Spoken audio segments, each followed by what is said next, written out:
Abram suas Bíblias comigo, amados, no livro de Romanos, capítulo de número 10.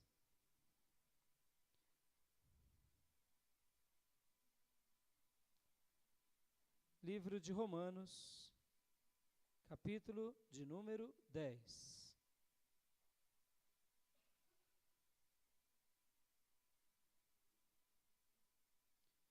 Romanos 10, versículo de número 17.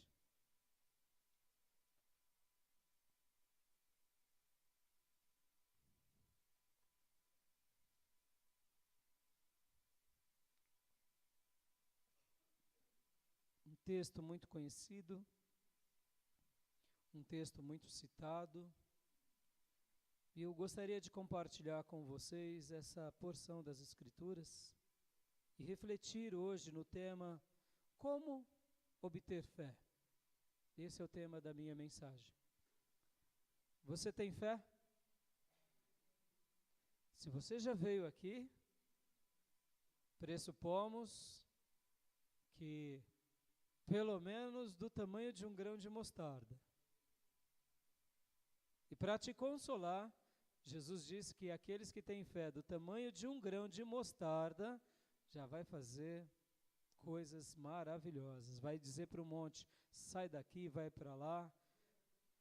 Olha aí, se a tua fé é do tamanho de um grão de mostarda, se prepara para as maravilhas. Se for do tamanho de um feijão, ou de um milho, oh meu Deus do céu, aí é só labareda, só sinais, não é? Você tem fé? Eu sei que você tem fé. Hoje eu quero refletir com os irmãos sobre essa porção e quero ler com os irmãos para que a gente possa crescer em fé, crescer nessa habilidade tão sagrada, tão invisível, e como as universidades tratam do tema, quando a gente fala sobre algo abstrato, metafísico, além do físico, você não vê, está além. A fé é assim, não é verdade? É metafísico, mas ela existe. O calor do sol, você sente, mas você não o vê. A eletricidade, você sente. Pisa lá no fio descascado. Bota lá o dedo numa tomada. Você sente, você não vê. A fé, você sabe que ela existe, sabe que ela é real, mas nós não vemos. Nós vemos os sinais daquilo que se manifesta por meio da fé. Então hoje eu quero trabalhar sobre essa questão da fé. E como obter fé? O que me fascina nas Escrituras é isso. É porque tudo das Escrituras são simples. Não são simplistas. São simples. Objetivos. Precisos. Não estou falando que não seja fácil. Não, aí já é outra questão. Mas o Evangelho, ele é simples. Os ensinos de Deus são simples. Alcançar os céus, não precisamos de um homem universitário, um professor universitário, ou de um físico quântico, para poder descobrir o caminho de Deus. Não. Um pedreiro, uma cozinheira, uma dona de casa pode nos ensinar o caminho de Deus. Ou seja, os caminhos de Deus são simples. São simples, mas são caminhos de sacrifício. São caminhos que requerem um preço. E hoje eu quero falar sobre isso, como obter fé. E aqui em Romanos 10, 17, nos fala. Todos acharam?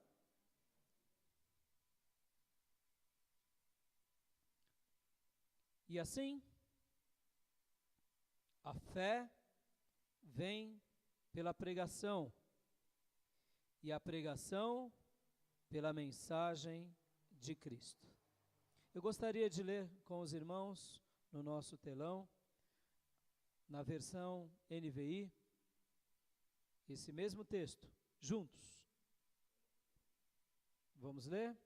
1, 2, 3. Consequentemente, a fé vem por se ouvir a mensagem, e a mensagem é ouvida mediante a palavra de Cristo. Vamos orar.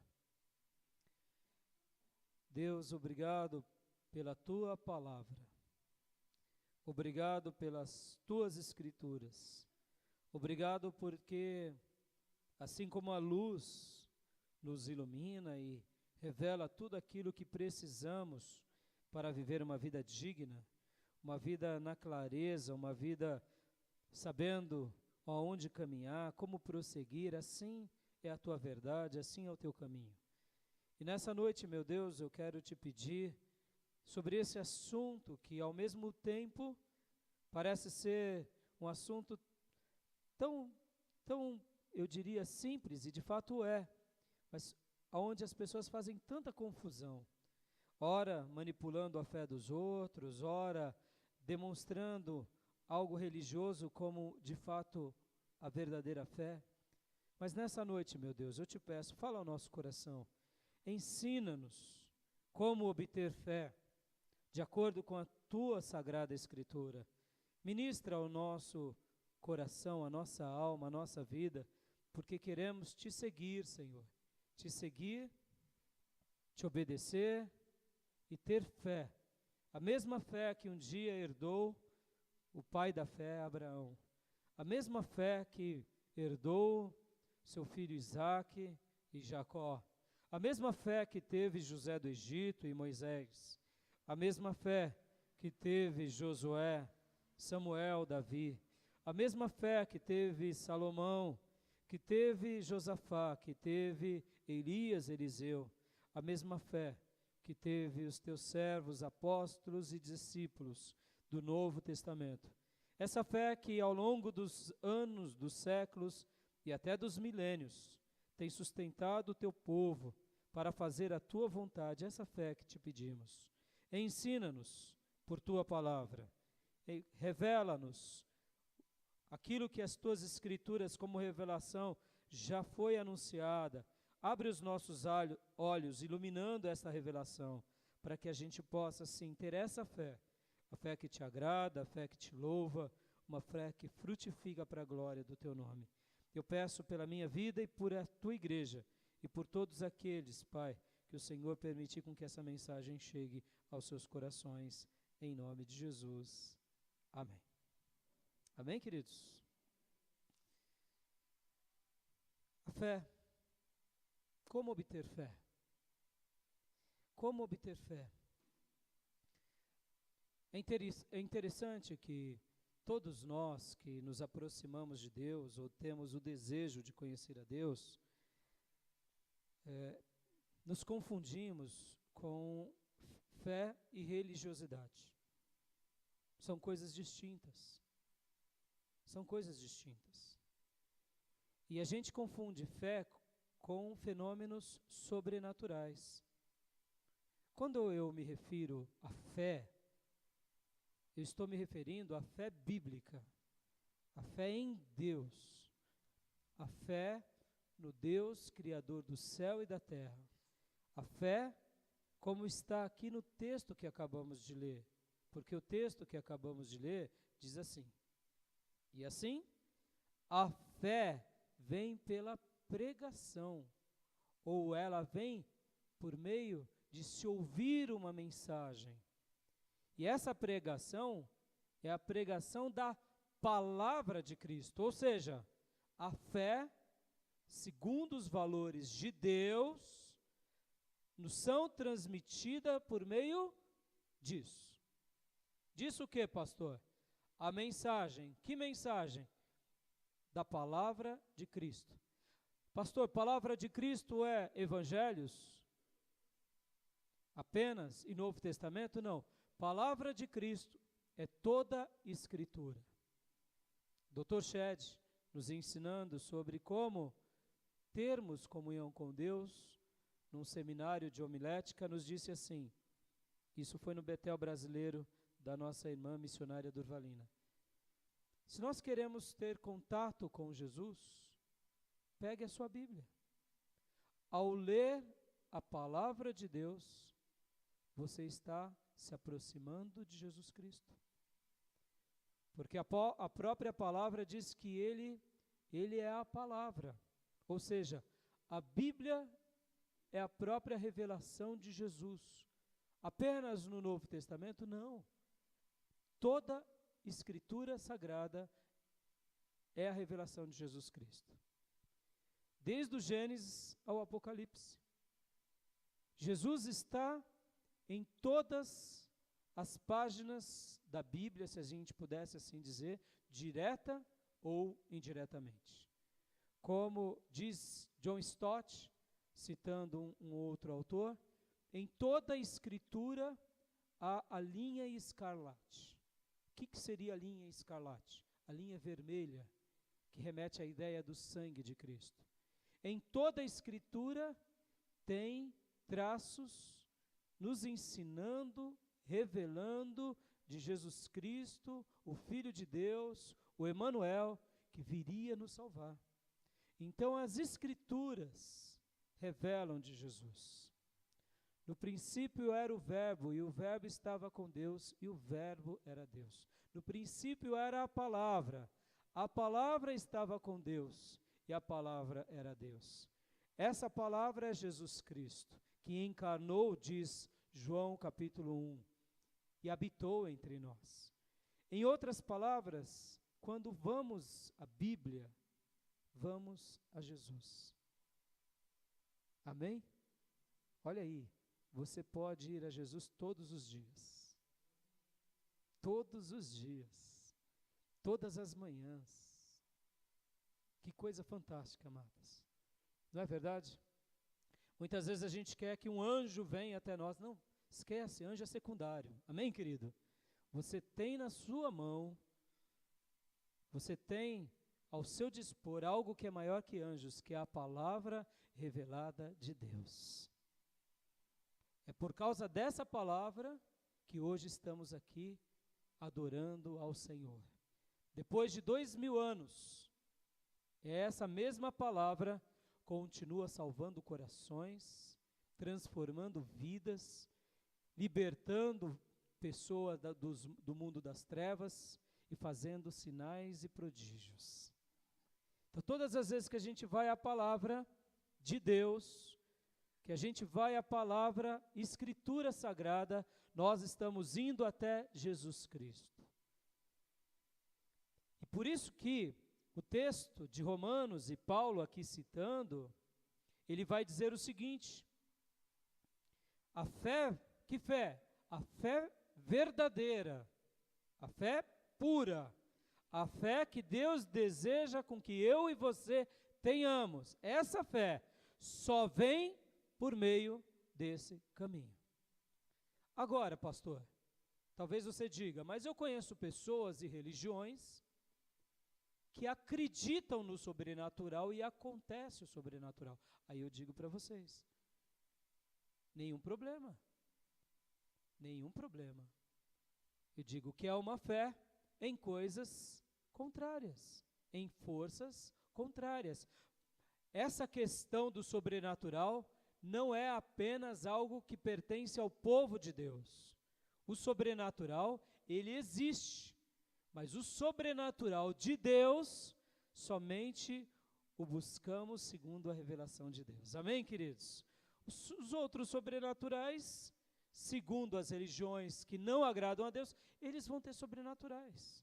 Ora, que vão exaltar homens, ídolos e etc. e tal, mas vão. Então, dizer que o sobrenatural só acontece conosco é mentira.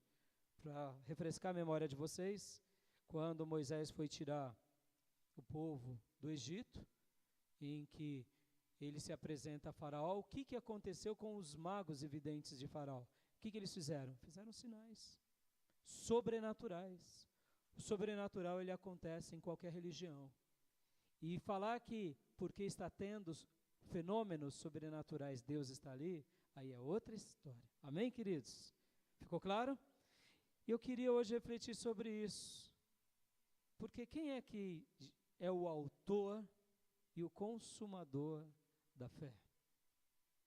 Vamos abrir em Hebreus, capítulo de número 12, versículo de número 2.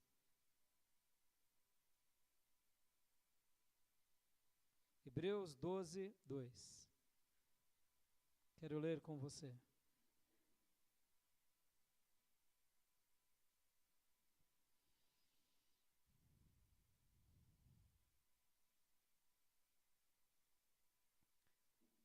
Portanto, ou melhor, versículo 2.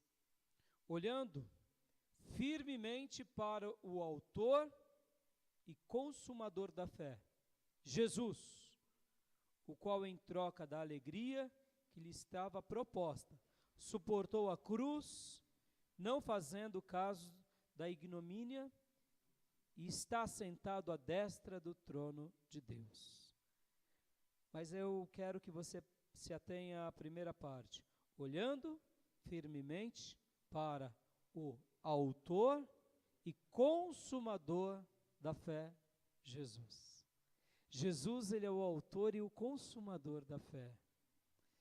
E eu quero hoje, em nome de Jesus, poder desafiar o teu coração a alcançar degraus cada dia maiores, nessa questão que você não vê, que eu não vejo, mas que é tão relevante, importante e necessária para nossos dias, que é a fé.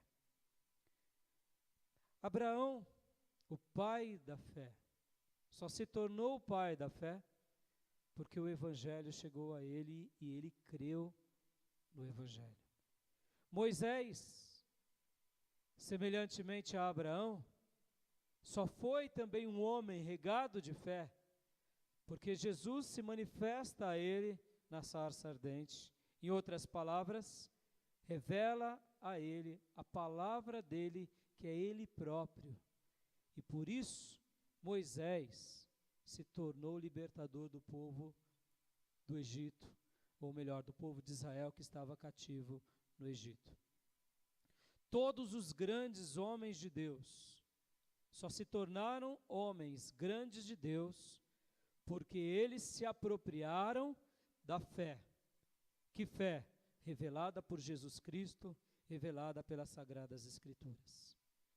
Jesus, ele é o autor e o consumador da fé. E nós precisamos da unção do Espírito Santo para que a mensagem de Deus na nossa vida seja uma mensagem ungida, com clareza, para que a mensagem de Cristo, ou seja, para que a palavra de Cristo seja revelada a todas as pessoas. Eu estou falando tudo isso, amados, porque hoje eu quero trabalhar em cima de 3 pontos apenas. Porque a grande necessidade nossa, pessoal, não é outra a não ser Jesus Cristo e a sua palavra. A maior carência do nosso país e de todas as nações não é outra coisa senão também Jesus Cristo e a sua bendita palavra. E o meu terceiro ponto é a maior riqueza do universo, a maior riqueza do nosso planeta não é ouro, não é joia, não são prédios, nem títulos. A maior riqueza que existe no universo e no planeta Terra é a palavra de Deus, é Jesus Cristo revelado nela. Hoje eu quero trabalhar em cima desses 3 assuntos, porque muitas vezes nós, como pessoas, nos esquecemos dessa imensa necessidade. Nós achamos que precisamos, talvez, de alguma outra coisa que não seja a palavra de Deus.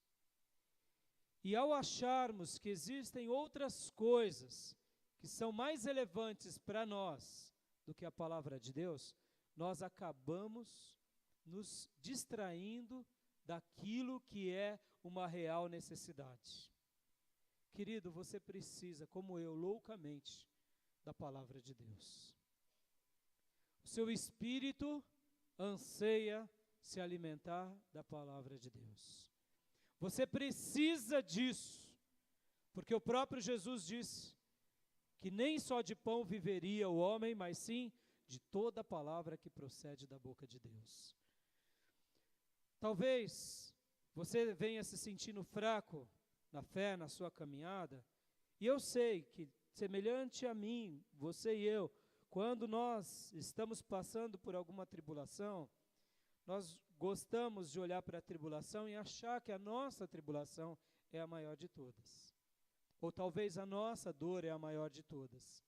E num primeiro momento, a gente tem a mania de desfalecer. Não é assim, queridos? Estamos passando por uma dificuldade, alguém vem nos consolar, a gente diz assim, porque você não sabe o que eu estou passando. Não é assim que dizemos? Porque você não está na minha pele. Porque você é saudável. Porque você está empregado. Porque o seu marido não é como o meu, dizem as irmãs. Ou porque a sua esposa não é como a minha, dizem os irmãos. Ou porque os seus filhos estão na igreja e os meus estão desviados. O nosso problema sempre tem mais relevância. Pode ver. E essas desculpas que damos para nós mesmos, são desculpas que só nos distraem do principal. Por quê?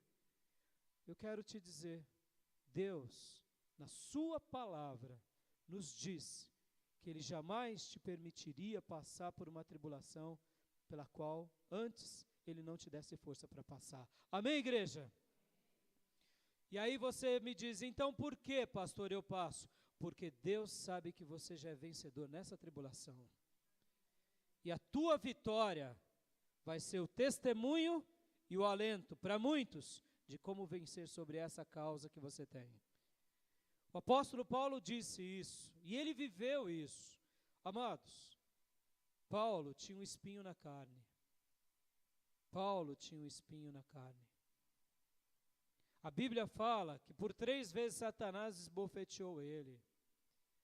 E que ele se inquietou até mesmo diante de Deus, por causa disso. Agora, vamos lá, gente, vamos se pôr um pouco na pele de Paulo. Um homem que foi apedrejado ao ponto de quase morrer. Um homem que de naufrágio foram 3. 3, irmãos. Nos nossos dias é mais ou menos que pegar 3 pontes aéreas e cair as 3, entendeu? É quase a mesma comparação. Naqueles dias, os barcos não tinham o que tem hoje. Os barcos eram precários, eram barcos bons, mas numa tempestade, você ficava à deriva. E ele passou por 3 náufragos. Paulo, onde ele ia, ele era odiado, tanto pelos judeus e pelos gentios. Paulo passou fome, passou frio. Paulo passou o sofrimento, ou como dizemos, comeu o diabo que o pão amassou e ganhou muita gente. Opa, falei errado, né? Corta, comeu o pão que o diabo amassou? É isso, né? Como que eu falei? Bom, desculpa, foi para descontrair, mas foi errado mesmo, viu? Comeu o pão que o diabo amassou. Comeu o diabo que o pão amassou. Oh, meu Deus. A gente fica falando aqui, pensando no que vai dizer depois, e a palavra, a minha língua é pesada, né, gente? Aí a palavra não sai igual, a gente pensa, né? Mas vamos lá. Paulo, estávamos em Paulo, não é isso? Oh, meu Deus. Perdoe. Paulo, ele foi alguém que sofreu demais, mas em nenhum momento ele parou de lutar. Parou de lutar, gente? Não parou. Ô guerreiro. E no final da sua vida foi preso, foi sentenciado e culpado simplesmente porque amava a Deus e pregava o Evangelho. Foi liberto do primeiro julgamento e do segundo veio a ser decapitado. E mesmo assim, ele diz o quê? Que ele combateu o bom combate, percorreu toda a sua carreira e guardou a sua fé. Que fé ele estava falando? A fé que um dia ele recebeu por meio da palavra, a palavra de Cristo, todas as Escrituras. É isso que eu quero que hoje você se atenha. Como é essa razão que me faz prevalecer?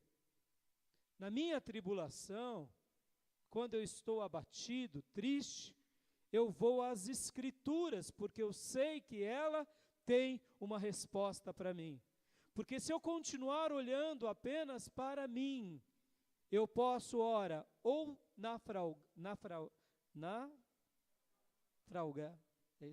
Oh, meu Deus, falei ainda agora 3 vezes, isso está difícil, hein? Naufragar, naufragar, naufragar na fé, ou eu posso obter uma fé errada.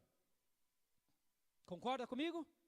Porque de repente, eu vou em um irmão que também já chutou, com todo respeito, o pau da barraca, ou está fazendo coisas erradas, e falar, não, eu vou fazer também, porque afinal de contas somos humanos. E como humanos, logo, entenderam?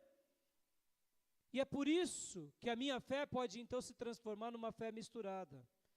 E eu queria te dizer hoje, irmão, você e eu precisamos de Jesus.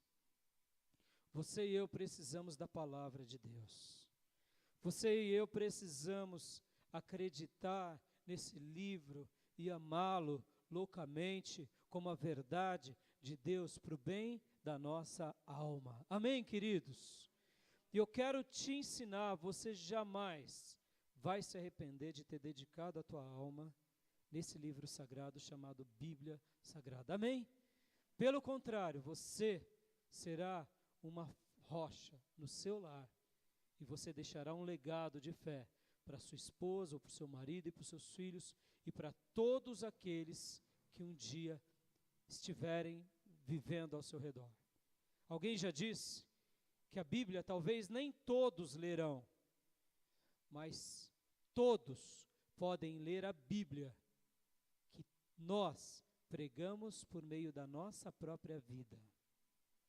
Quando você é um homem e uma mulher de fé, um homem e uma mulher firmes diante de Deus, um homem e uma mulher que crê, mesmo que chore no momento de dor, mesmo que se lance com humildade diante de Deus ali, se colocando diante do Senhor com temor e falando, Senhor, a minha dor, como fazia Davi inúmeras vezes, não tem problema disso. Chorar, se lamentar, mas o importante é que você permaneça.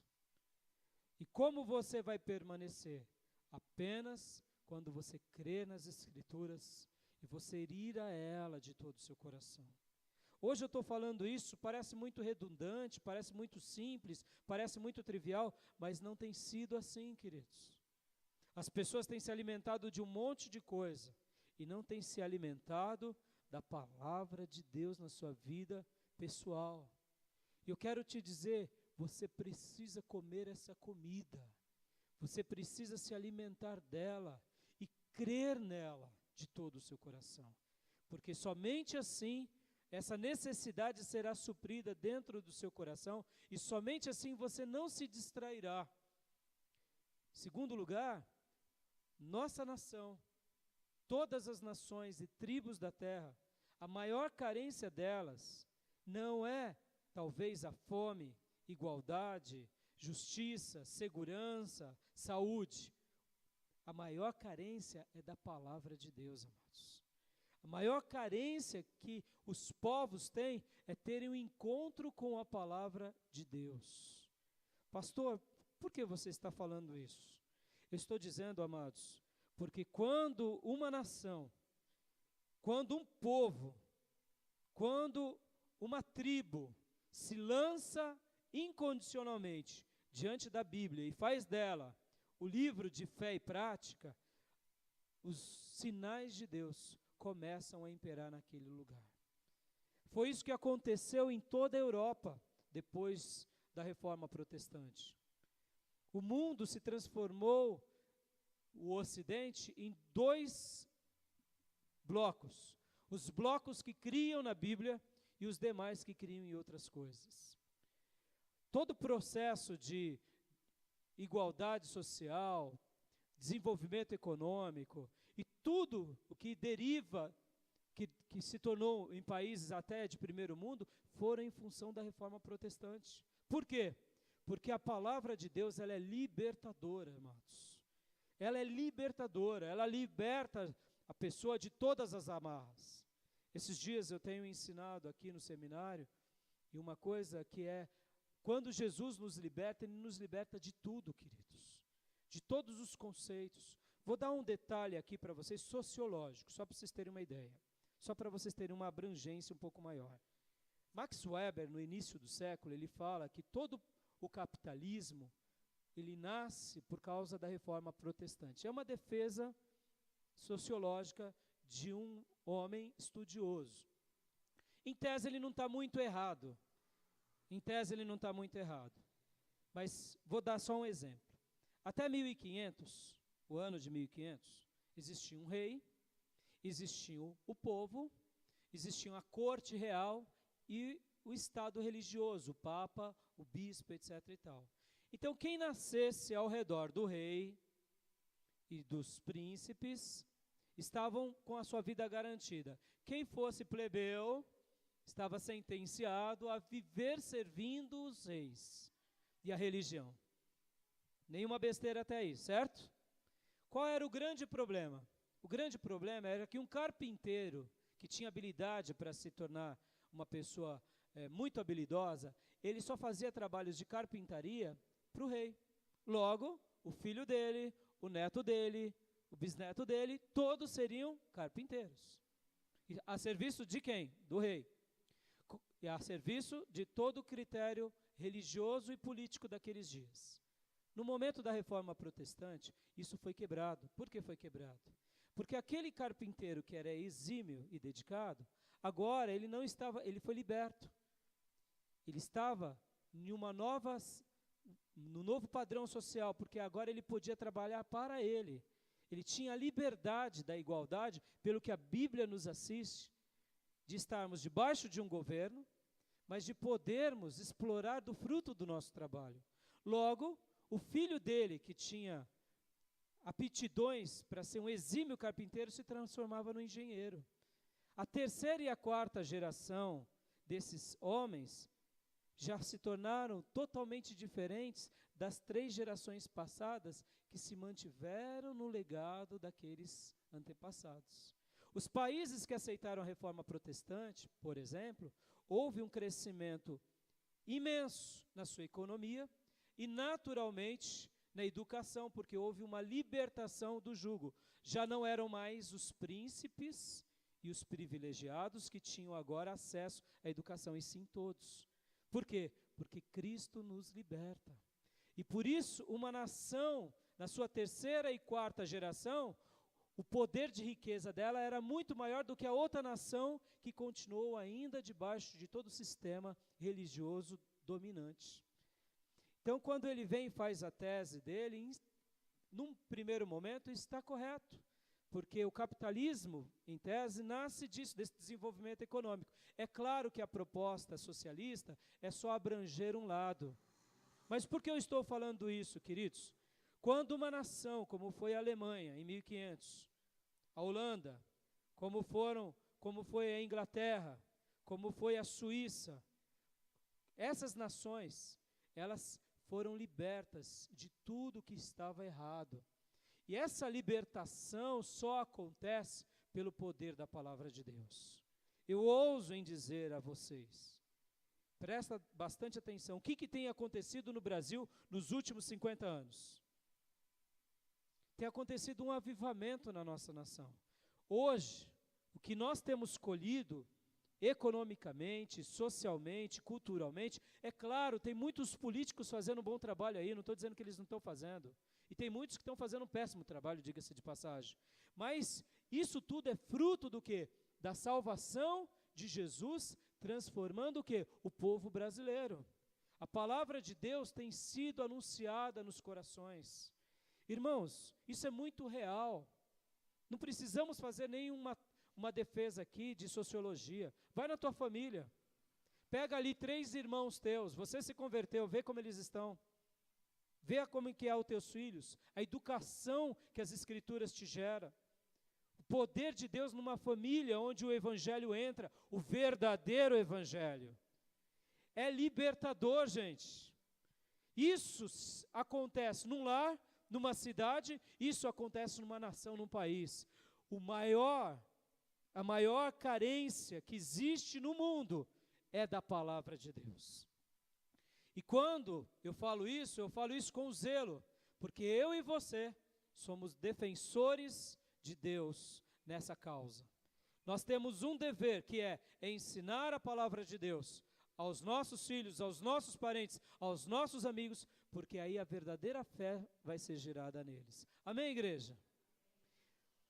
Terceiro e último ponto, a maior riqueza do universo, a maior riqueza do nosso planeta. Quando a gente fala de planeta, quando a gente fala sobre riqueza econômica, vem tantas coisas, vem o petróleo, vem o pré-sal, vem diamante, vem ouro, vem tanta coisa linda, a própria natureza na sua exuberância do nosso país, a nossa própria fauna, flora, a biologia que está escondido, né, tanto por baixo dos nossos rios lá no Amazonas, quanto por cima, quanto na floresta. Quantas são as riquezas que a gente tem? Mas eu queria te dizer, querido, existe uma riqueza maior do que tudo isso. Existe uma riqueza maior do que está nos grandes centros financeiros do mundo. Existe uma riqueza maior do que estão nos grandes depósitos de diamante do mundo. Existe. E essa riqueza você está segurando na sua mão. É a palavra de Deus. Existe uma riqueza maior do que o sol, do que a lua, do que o universo, que é a Bíblia que você está segurando. É a palavra de Deus. É essa palavra. Pastor, o senhor está falando besteira? Não estou falando besteira não, gente. Abra comigo no Salmo 17. Abra comigo no Salmo 17.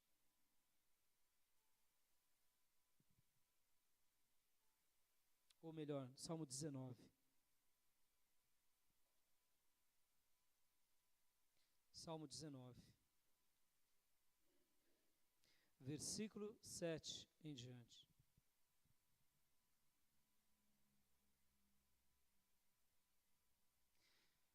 É claro que por exemplo, eu sou um apaixonado por essa questão de ecologia, de natureza,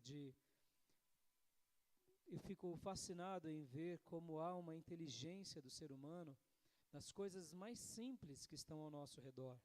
Tem hora que nós não notamos a tecnologia. Por exemplo, esses dias eu falava com meu filho, né, ele falava, pai, a impressora, essas nossas impressoras, é fantástico isso. O que uma impressora faz? Uma impressora é caseira. A tecnologia, gente, você poder transmitir um som via sinais, sem fios, e chega o som, chega a foto, chega tudo, é fantástico isso. Há uma riqueza intelectual. Fora da riqueza intelectual, há uma riqueza da natureza, há uma riqueza do planeta, do cosmo, há uma riqueza. Por exemplo, na órbita, né, do Sol, na nossa galáxia, por exemplo, se o nosso planeta estivesse alguns metros, alguns dizem até centímetros, um pouco mais próximo do Sol, viraríamos uma bola de fogo. Olha que loucura.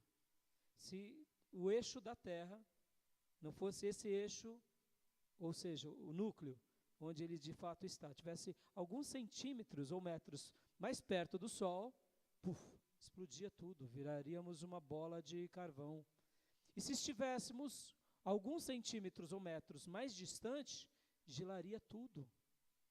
Ou seja, o que nós fazemos para controlar o nosso planeta? Nada. Que riqueza que é o universo, a Lua, os planetas. A gente está aqui cultuando a Deus, nesse ambiente agradável, mas quando a gente para mencionar a vida, é muito grande, é muito grandioso, é muito suntuoso, não dá para a gente mencionar. Fora as riquezas naturais, a água, irmãos, a água, ela está aqui, pelo ciclo natural da vida, ela sempre existe na mesma quantidade, porque ela só desloca de lugar. No planeta, ela só desloca de lugar, mas ela continua no planeta. Ou seja, o planeta é vivo na sua essência.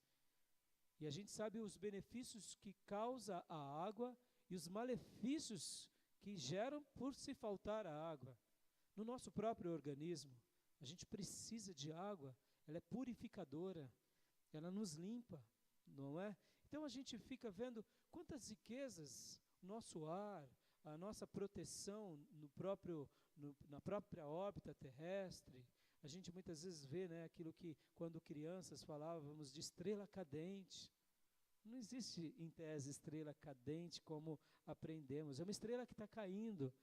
São meteoritos que passam e tentam entrar na órbita terrestre e se esbarram, e ali, naquele choque, naquele impacto, queimam e vemos então como se fosse uma estrela caindo. Mas é Deus protegendo o nosso planeta para que esses meteoritos não entrem. Alguns entram, e quando entram, pelo amor de Deus, causa uns estragos. Mas a grande maioria dos milhares não entram. Por quê? Porque é uma riqueza que nos protege e a gente não faz nada por isso. Mas eu quero te afirmar, querido, diante de tudo isso que o nosso olho viu, vê, apalpa, conhece ou desconhece, ainda há uma riqueza maior do que tudo isso, que é essa que você segura na tua mão. Que essa é a palavra de Deus, que rege o universo. Por que eu estou falando isso nesse meu terceiro ponto, amado? Porque a Bíblia diz, Jesus diz, passarão céu e terra, mas a minha palavra não passará. Amém, queridos? Todo o cosmo, um dia, é possível que deixe de existir, mas a palavra de Jesus vai permanecer para sempre. Essa que você segura, que eu seguro, está entendendo a riqueza? E foi por meio dessa palavra que você foi salvo. A sua eternidade foi firmada. E foi por meio dessa palavra que você foi perdoado pelos seus pecados. Foi por meio dessa palavra que conhecemos a salvação em nós por meio de Jesus Cristo. É essa palavra que diz que um dia Jesus, ao ressoar da última trombeta, virá buscar o seu povo nas nuvens. É essa palavra, é essa e não é outra. É essa palavra que diz tudo isso para nós. Por isso eu digo, ela é a maior riqueza do universo, é a maior riqueza das nossas vidas, é a maior riqueza desse mundo. E um dia, eu e você vamos viver para sempre, porque essa palavra prometeu, e essa palavra é Jesus Cristo. Amém, queridos?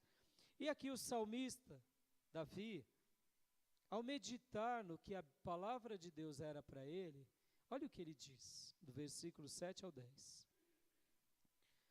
A lei do Senhor é perfeita e restaura a alma.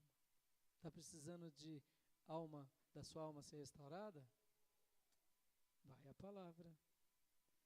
Os testemunhos do Senhor é fiel e dá sabedoria aos simples. Está precisando de sabedoria?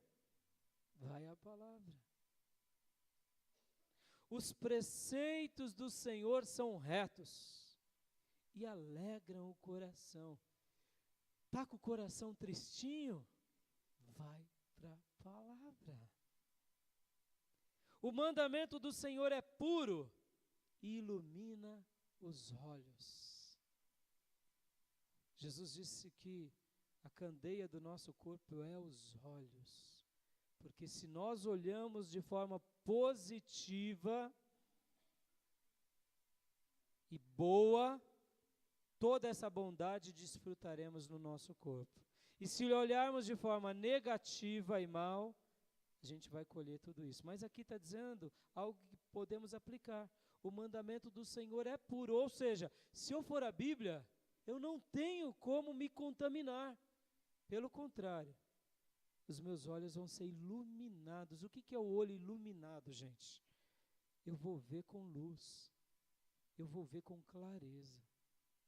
Deixa eu ensinar aqui uma coisa para vocês. Sejamos honestos. A vida é muito difícil. É ou não é, gente? Para a gente ficar magoado é facinho, facinho, facinho. É ou não é?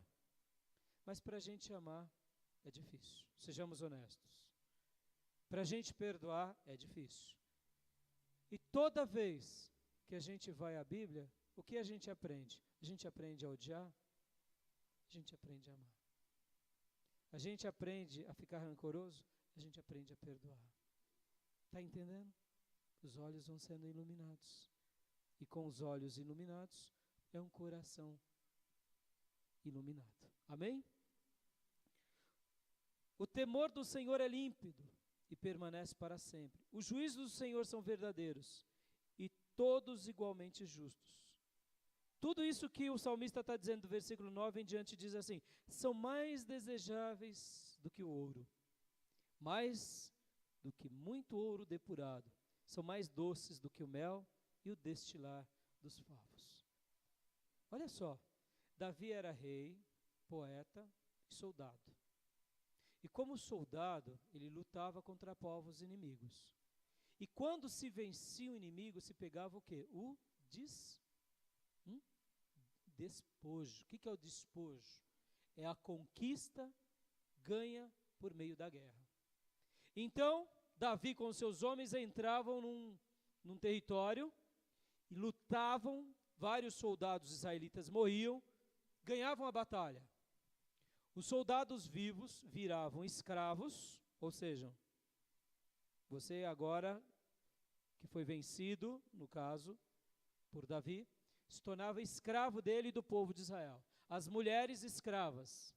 E os bens, todos os bens eram propriedades. Vem cá, Davi era um homem rico? Sim. Ele era um homem que dava valor ao ouro? Claro. Ele era um homem que sabia o valor de tudo isso e de uma conquista. Até porque as conquistas deles eram conquistas com preço de sangue. Logo, ele podia morrer também. Irmão, isso é real.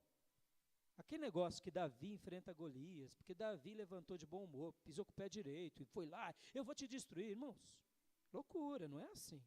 Sabe, declarando fé estúpida, a gente vê muito bobinho aí que gosta de declarar fé estúpida.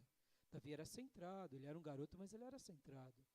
Ele estava representando o seu povo ali, o seu exército, o exército do Deus vivo. Ele estava representando a casa dos seus pais, ele estava representando toda a herança de uma nação.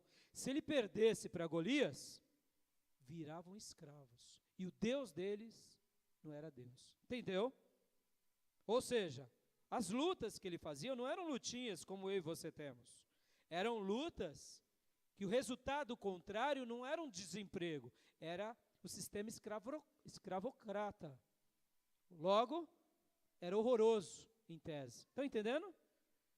Então ele sabia que o ouro que ele conquistava era preço de sangue. E que tudo que ele conquistava tinha literalmente o suor. Você que já pegou trenzão aí, que nem eu, vem cá, trenzão no verão, espanhol, sem ar-condicionado, o que a gente quer fazer com o maquinista? Com os maquinistas, meus irmãos que trabalham no trem aqui. A gente quer pegar os caras, não é? Ô gente, trenzão espanhol, sem ar-condicionado, pelo amor de Deus. Já não basta o dia na luta, ainda pegar esse negócio, não é? É difícil, não é? Mas seja o que for, voltando. Ganhar o seu salário no final do mês suado, é difícil ou não é? É difícil. Tem gente que fala assim, o fulano, vamos supor, que nem o Márcio aqui, nosso irmão que tem um salão, né? É de boa ser cabeleireiro, de boa. Fica lá o dia inteiro de pé, cortando cabelo. E quando eles não querem ouvir fofoca? Tem que ouvir, gente. É a profissão, a pessoa fala. E eles são, o cabeleireiro, ele tem várias funções ao mesmo tempo. Eles são repórteres, são terapeutas, trabalham em estética e acabam sendo um pouco de cada coisa, não é, Márcio? Eu brinco para ele, me fala as novidades da cidade, irmão. Eu não quero nem saber onde eu vou nele, porque ele sabe. Eu falei, pastor, sei de tudo já, porque já chegaram 3 aqui e me falaram de tudo. De fato, por quê? Porque o povo vai muitas vezes falar, um dia eu fiz essa pergunta para ele, eu falei, meu irmão, e quando você está cansado, você não quer ouvir? Eu falei, pastor, não tem jeito, tem que ouvir. Porque chega a gente querendo falar, e vai falar para quem? Para o cabeleireiro, para manicure, para pedicure, aí eles têm que ouvir. E detalhe, tem que dar risada. Ou seja, é difícil. É de boa ser cabeleireiro? Vai pensando. Não há, irmãos, eu falo isso para os meus filhos, não há trabalho fácil. Não há profissão fácil. Todo trabalho onera. Tem sacrifício. Mas o outro lá é só refletir. É um engenheiro que ganha muito. O que ele gasta de neurônios é algo absurdo. Feliz dele que pôde exercer essa faculdade de exercer o seu raciocínio, trabalha 2 horas, mas são 2 horas intensas. Irmãos, quando eu operava para mim, no mercado, eu me lembro que muitas vezes eu conversava com o Ed como autônomo, para mim. Eu falava, Ed, 2 horas de operações no mercado como autônomo, me custava 8 horas no pregão, porque são intensas, onde, como diziam os nossos colegas do mercado, cochilou, cachimbo cai, já era. Quantas vezes nós perdíamos negócio por irmos no banheiro, ou seja, não dá para ir no banheiro. É suado o nosso salário ou não é? É. Por que eu estou falando tudo isso? Voltando a Davi e as suas conquistas. Era suado o ouro que Davi ganhava? Era. Mas quando ele pegava a Bíblia, a palavra de Deus, e quando ele pegava toda a conquista do seu reino, o que ele dizia? A lei do Senhor é perfeita. Os preceitos do Senhor são retos. O testemunho do Senhor são límpidos. Os juízos do Senhor são verdadeiros. E depois ele diz, são mais desejáveis do que o ouro e do que o ouro depurado. São mais doces do que o mel. O que ele estava dizendo? Nada se compara à palavra de Deus para mim. Eu quero hoje te desafiar, meu irmão. Te desafiar você, sabe, mergulhar mais na Bíblia. Mergulhar com a sua família. Saber que essa é a grande necessidade da sua vida. Saber que essa é a grande necessidade da nossa igreja, da nossa cidade, do nosso estado. E saber que essa é a maior riqueza de todas. Sua fé só crescerá de verdade com a palavra de Deus. Busque, irmãos, busque comer dessa palavra, busque se alimentar dela.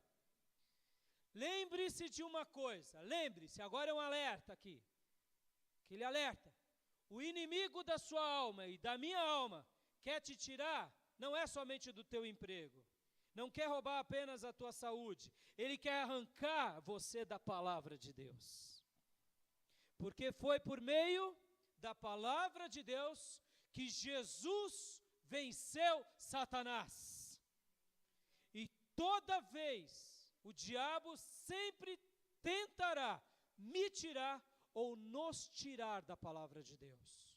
Ora por meio de críticas e ora por meio de ensinos errados, até inclusive no meio do povo de Deus.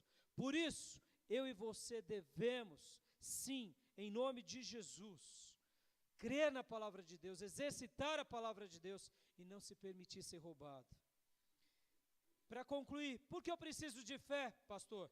Porque só com a fé legítima, ratificada e autenticada por Deus, você herdará as promessas de Deus.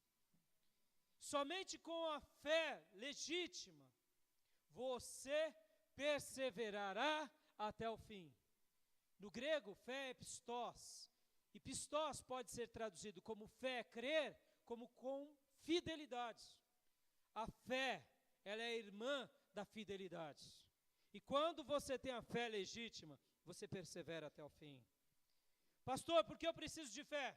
Porque sem fé é impossível agradarmos a Deus, diz Hebreus 11:6. E todo aquele que se aproxima de Deus precisa crer que Ele existe e que quando nós nos aproximamos de Deus, nós somos galardoados por Deus. Em outras palavras, o que Hebreus está dizendo? Que quando eu tenho fé, eu agrado a Deus e eu sou galardoado por Deus. Ou seja, eu recebo e você recebe galardões. E apenas com fé em Jesus, fé na palavra de Deus, nós venceremos, como está escrito em Apocalipse, no capítulo 2 e 3, nas 7 igrejas. Ao vencedor, ao vencedor, ao vencedor. Somente com essa fé. Eu quero essa fé cada dia mais para a minha vida. A fé vem pelo ouvir, vem pela pregação. Pregação do quê? Da palavra de Cristo. Quer ter fé? Mergulhe nesse livro cada dia mais e mais. Amém, queridos? Meu desafio vai ser bem básico, vai ser bem simples aqui. Pense sobre tudo isso. Reflita sobre como vai o seu coração. Pondere de todo o seu coração se o inimigo não tem tentado te tirar da Bíblia. Se o inimigo não tem tentado colocar dúvida da Bíblia com você. Citei Max Weber, não foi? Há pouco, sociólogo, não foi? Irmãos, o inimigo ele vai tentar lutar contra você e contra uma nação. A Revolução Francesa, quando aconteceu alguns séculos atrás, qual era o grande lema dela? Nenhum senhor. Essa era a temática da Revolução Francesa, porque eles estavam sendo opressos pelos políticos dos seus dias e opressos pela religião dominante. Então, ao declarar nenhum senhor, é onde surge o humanismo. É onde o homem busca nele mesmo respostas para ele. E eu quero te dizer, irmãos, Revolução Francesa não salvou o homem.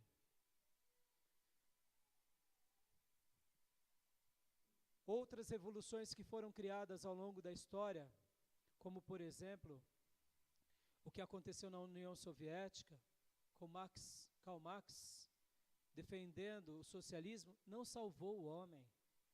E eu quero te dizer, não é porque houve pessoas que deturparam os caminhos de Deus, que os caminhos de Deus não são verdades. Não é porque existem falsos mestres e pastores que o pastorado está comprometido. Não é porque existem falsos cristos que o Cristo ressurreto tem que ser desprezado. Não é porque existem leituras erradas da Bíblia e até nos nossos dias uma teologia chamada teologia liberal, em que diz que algo é sagrado e inspirado e algo não é, que a Escritura deixa de ser o que de fato ela é. A Escritura sagrada que seguramos nas nossas mãos é o livro de Deus, deixado por Deus ao ser humano para conhecer o caminho de Deus. Do Gênesis ao Apocalipse é a palavra revelada de Deus. Creia nela de todo o seu coração. Se entregue e siga essa palavra e você jamais se arrependerá. Eu te digo isso com toda a reverência, de alguém que crê nesse livro, não praticando a bibliolatria, mas fazendo desse livro o livro de fé e prática, para eu me encontrar com o meu Jesus. Querido irmão, vamos nos mergulhar nesse livro, porque ela é a maior necessidade nossa, porque quando vamos a ela, vamos a Jesus. A maior carência dos povos é a palavra de Deus, e a maior riqueza de todos o universo chama-se Palavra de Deus, Jesus Cristo. Curve a sua cabeça, feche os seus olhos e ore comigo agora. Peça para que Deus toque no seu coração, toque na sua vida e te aproxime dEle, te aproxime dEle, te aproxime das palavras dEle. Eu tenho certeza que você, meu irmão, minha irmã, vai ser galardoado por Deus. Que você, meu irmão, minha irmã, vai ser abençoado por Deus. Que você, meu irmão e minha irmã, serão, em nome de Jesus, pessoas que realmente irão alegrar o coração de Deus. Peça para Ele fé e peça agora, Senhor, me ajuda. Senhor, me ajuda a te buscar. Ainda de olhos fechados, eu quero te fazer um desafio. Meu desafio é esse. Meu desafio é esse. Peça para Deus te aproximar da Bíblia. Peça para Deus te aproximar de tudo, absolutamente tudo que venha dEle. Sejam livros evangélicos, sejam hinos, sejam mensagens de áudio, de vídeo, não importa, irmãos. Tudo que vem de Deus, tudo que realmente glorifica a Deus, peça, fala, Deus, me aproxima dessas coisas, aproxima o meu coração, para que toda distração da minha vida saia, para que tudo aquilo que eu ponho como algo superior à Tua palavra deixe de estar, e para que realmente faça como Davi, como Jesus, como os apóstolos, dedicar o meu melhor. Peça para Deus te ajudar em tudo isso, meu amado, porque eu tenho certeza que você vai dar muitos testemunhos de muitas vitórias, em nome de Jesus.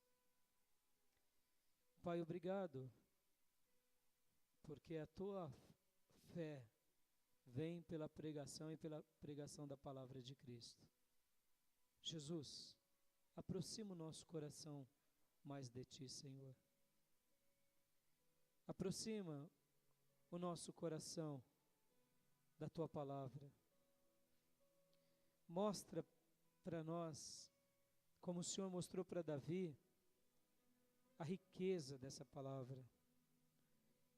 Para o nosso bem, confirma a tua palavra entre nós. Faz sinais e maravilhas para que possamos ver os teus feitos no nosso meio. Senhor, não nos olhe pelas nossas fraquezas, pelas nossas limitações, mas nos olhe por essa fé. Porque imperfeitos somos e não queremos continuar na imperfeição. Pelo contrário, queremos a tua purificação. Queremos a tua ajuda. Queremos a tua transformação na nossa vida. Jesus, não deixa ficarmos distraídos com os brinquedos que o Senhor nos dá, nem com as coisas que não sejam da tua vontade, mas nos ajuda, Senhor, a te amarmos, a sermos ministrados e a vermos em nossos dias e nessas gerações, nessa geração que é a nossa, em outras, o que foi visto na igreja primitiva, o que foi visto na reforma protestante, o que foi visto nos grandes momentos de avivamento. Faça isso de novo entre nós. Continue a salvar a nossa nação. Continua a imprimir a tua palavra no nosso coração.